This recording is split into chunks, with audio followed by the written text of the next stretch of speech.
yon? Ma'am, cellphone ko lang po. Di ba bawal ang cellphone sa oras ng trabaho? Kaya hindi kayo natatapos eh. Bilisan mo.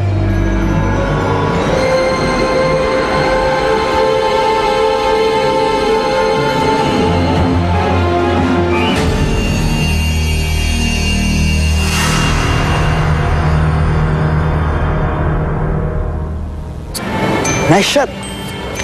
Chamba lang. Saan maglaro? Nakakatawa mo na, friend. Sa susunod na lang. Sige ah.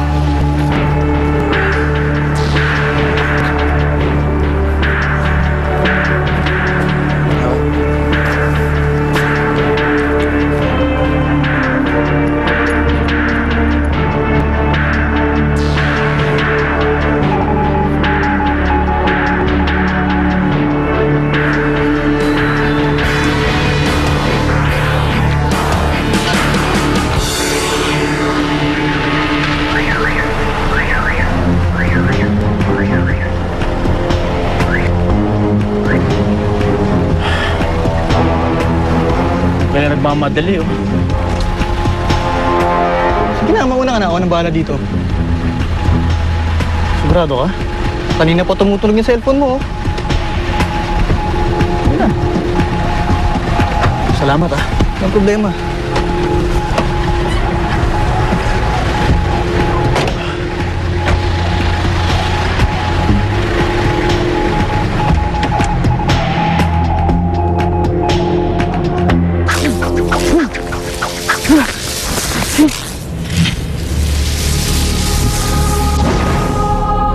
Tigilan mo na nga yung pagpapa-impress mo. Wala namang camera dito eh. Ano ang problema mo, ha? Palibasa kasi, wala kasing pumapansin na reporters, kaya ganyan ka. Kasi ako, hindi ko na kailangan magpa-impress. Hindi kagaya ng iba dyan.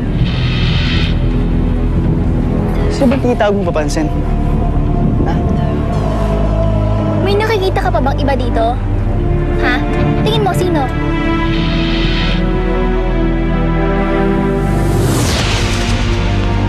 Hindi dapat kayo nag-aaway sa mga walang kwentang bagay. Mas malalaki ang mga problemang dapat natin harapin.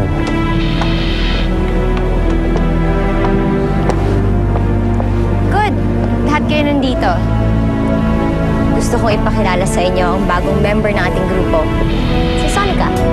Hi!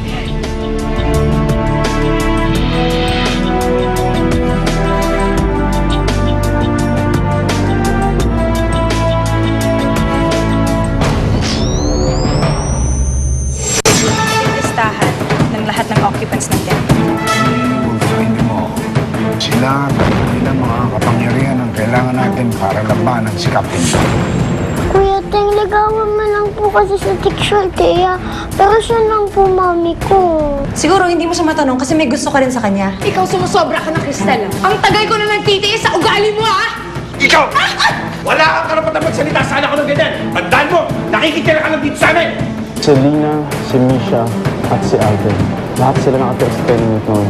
Maaaring may kinalaman ito sa kanilang source of power. I've been closely monitoring the wind movement sa metro. At irregular siya dito sa area na to. Malakas ang kutob ko. Si Cyclone Yun. Find her.